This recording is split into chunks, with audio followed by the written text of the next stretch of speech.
ने जो बात की है और उस बात को ख्वाजा आसिफ साहब ने कहा कि वो उन्हें एक जो है वो ठंडी हवा का झोंका जो है वो महसूस हुई है। जब ये बात कही जा रही थी कि जी आप डी चौक की तरफ जाने की बजाय संगजानी पे जो है वो जाके अपना धरना दे दें, वहाँ पे आप जलसा करें, इस मकसद की इजाज़त के लिए जो है वो अडयाला जेल में एक्सेस भी दी गई। तो वो बात जो थी वो मुज़ाकरात के लिए ही थी। हुकूमत की असम्बली के फ्लोर पर तहरीक इंसाफ को मुज़ाकरात की दावत। हुकूमत हर इशू पर पीटीआई से बात करने को तैयार है। पीटीआई राब्ता करेगी तो हुकूमत सियासी डायलॉग के लिए तैयार है। पीटीआई की मुज़ाकराती कमेटी हुकूमत को मुज़ाकरात का पैगाम भेजे। पीटीआई मामला सुलझाने के बजाय खराब कर रही है। जेल में मुलाकात की खुसूसी इजाज़त मुज़ाकरात के लिए ही थी। इस संजीदा कोशिश को भी ज़ाया कर दिया गया। उमर अयूब ने जिन अल्फाज में जवाब दिया शेर अफजल को मालूम होगा। राना सनाउल्लाह का कौमी असम्बली में इज़हार ख्याल, मुज़ाकरात की बाज़ाब्ता शुरुआत नहीं हुई, बातचीत के लिए ठोस इक़दामात करना होंगे, गन पॉइंट पर मुज़ाकरात नहीं हो सकते। पीटीआई ने सिविल नाफरमानी की बंदूक तान रखी है, सिविल नाफरमानी की कॉल देते हैं, मुज़ाकरात भी करते हैं, मामलात मोहब्बत और प्यार से बढ़ते हैं, धमकियों से नहीं। वज़ीर दिफा ख्वाजा आसिफ।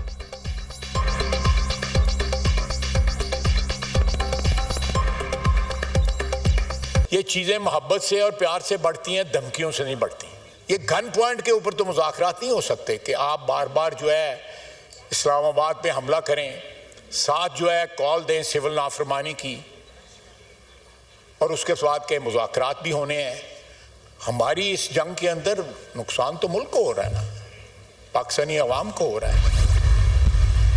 क्या ये मुमकिन नहीं है कि हम इस ऐवान की कोई कमेटी बना दें? कोई भी मुज़ाकरात तब तक कामयाब हो ही नहीं सकते हैं जब तक सियासी कुव्वतें एक टेबल पे बैठ के वो टीओआर्स डिस्कस ही न करें। ख्वाजा साहब का बयान आया था कि जी पीटीआई को पहल करनी पड़ेगी।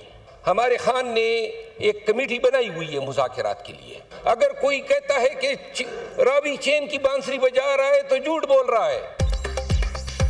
मुल्क के हालात पर शेर अफजल मरवत के ऐवान की मुश्तरका कमेटी बनाने की तजवीज़। बानी पीटीआई ने मुज़ाकरात के लिए कमेटी बनाई है। जब तक सियासी जमातों के टीओआर तय नहीं होते, मुज़ाकरात कामयाब नहीं होंगे।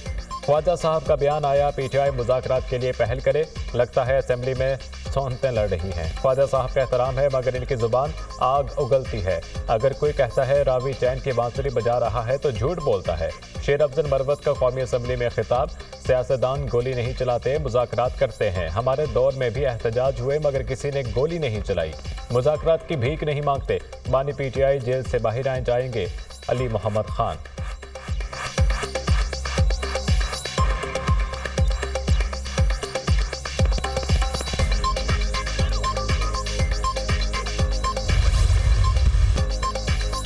मुज़ाकरात के लिए जिससे राब्ते होने हैं हो जाएंगे। बात तब आगे बढ़ेगी जब हमारे मुतालबात पर खुलकर बात हो, हमारे शिकवे शिकायतें दूर की जाएं। हम खुद से कोई काम नहीं करते, बानी पीटीआई से हिदायत लेते हैं। हम हिदायत पर अमल दरामद करके रिपोर्ट बानी पीटीआई के सामने रखते हैं। बानी पीटीआई ने ही कमेटी बनाई और कमेटी को मुज़ाकरात का मैंडेट दिया। सियासी मसाइल का हल सियासी तरीके से ही तलाश करना होगा। चेयरमैन पीटीआई बैरिस्टर गोहर की सहाफ़ियों से गुफ्तगू।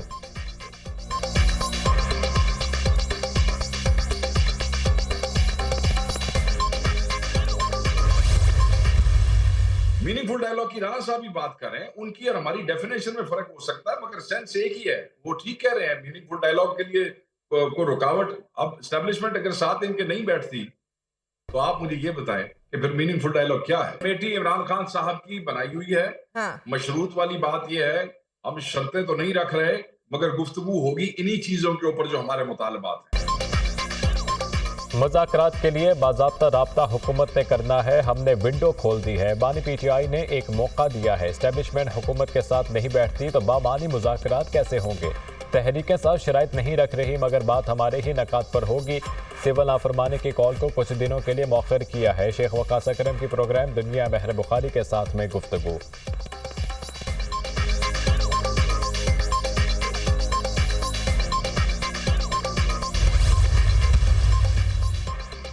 हमने कभी सियासी वर्कर को नहीं कहा मुखालिफ दुश्मन है, पत्थर मारो। कंटेनर के ऊपर से सदा लगाई जाती थी, हमला कर दो।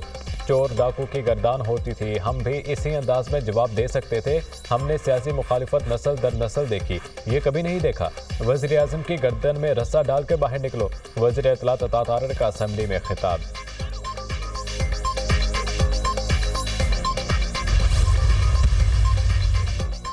बानी ने कहा है मुतालबात ना माने गए तो तरसीलात ज़र रोकने की कॉल दूंगा। जुडिशल कमीशन का क़याम और बेगुनाह कारकुनों की रिहाई बानी के मुतालबात हैं। बानी ने यही 2 मुतालबा देकर अपने लोगों को हुकूमत की तरफ भेजा है। बानी PTI ने कहा है कि हुकूमत मेरे मुतालबात पूरे कर दे। अलीमा खान की मीडिया से गुफ्तगू।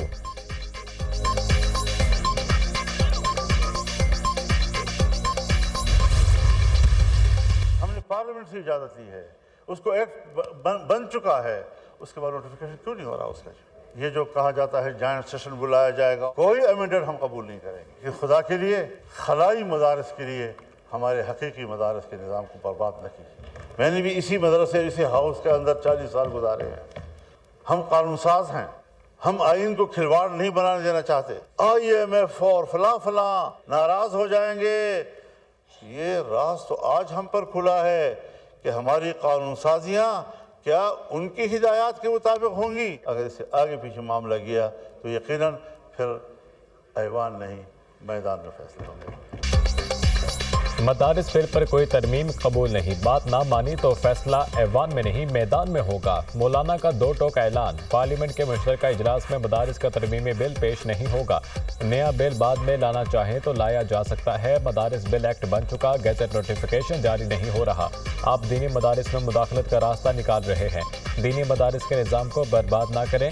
ऐवान सदर से आइन की खिलाफ वर्जी की शिकायत है। मदारिस बिल पर हुकूमत सबसे बड़ी रुकावट है। हमें कहा जा रहा है IMF नाराज हो जाएगा। क्या हमारी कानून साजी IMF के इमा पर होगी? आज़ाद नहीं तो कह दिया जाए हम वाकई गुलाम हैं। JUI सरबराह मौलाना फजलुर रहमान का कौमी असम्बली में धुआंधार खिताब।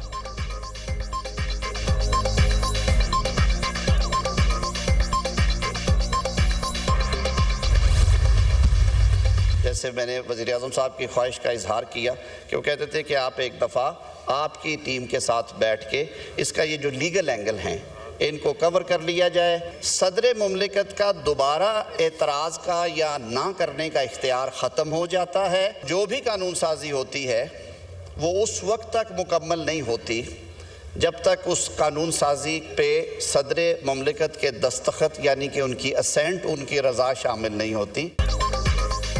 वज़ीर आज़म को बिल पर किसी किस्म का कोई अबहम नहीं। वज़ीर आज़म का पैगाम है हम हर चीज़ के लिए हाजिर हैं। एक बार फिर मौलाना फजलुर रहमान के साथ बैठने के लिए तैयार हैं। बिल के कानूनी नुक्तों पर बात होगी। सदर के पास दोबारा बिल पर एतराज़ का हक नहीं होता। कोई भी कानून साजी तब तक मुकम्मल नहीं होती जब तक सदर दस्तखत नहीं करते। वज़ीर कानून आज़म नज़ीर तारड़ का कौमी असम्बली में खिताब।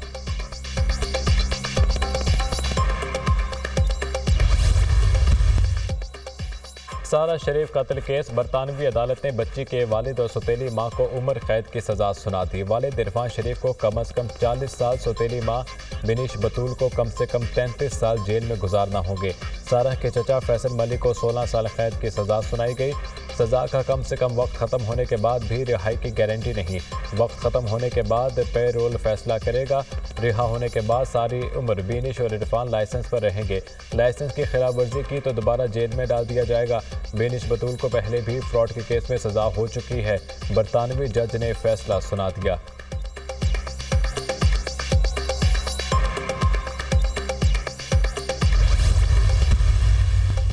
जजेस तैनाती के लिए जुडिशल कमीशन रूल्स का इब्तदाई मुसव्वदा जारी। जस्टिस मंदोखेल कमेटी के मुजव्वज़ा रूल सुप्रीम कोर्ट वेबसाइट पर मौजूद। जुडिशल कमीशन ने जजेस तकर्रुरी के मुजव्वज़ा कवायद पर आवाम की राय तलब कर ली। राय देने की आखिरी तारीख 20 दिसंबर मुकर्रर। जुडिशल कमीशन 21 दिसंबर को मुजव्वज़ा रूल्स पर गौर करेगा। जुडिशल कमीशन में तमाम नामों पर गौर करने के बाद वोटिंग का अमल शुरू होगा। जजेस की तकर्रुरी के लिए मेरिट पर, प्रोफेशनल क्वालिफिकेशन, कानून पर अबूर, सलाहियत पर मुश्तमिल होगा। जजेस के लिए मेरिट में उम्मीदवार की साख और दबाव से आज़ाद होना भी शामिल होगा। सुप्रीम कोर्ट में तैनाती हाई कोर्ट के 5 सीनियर तरीन जजेस में से होनी चाहिए। हाई कोर्ट के चीफ जस्टिस की तकर्रुरी 3 सीनियर तरीन जजेस में से होगी। मसविदे का मतन।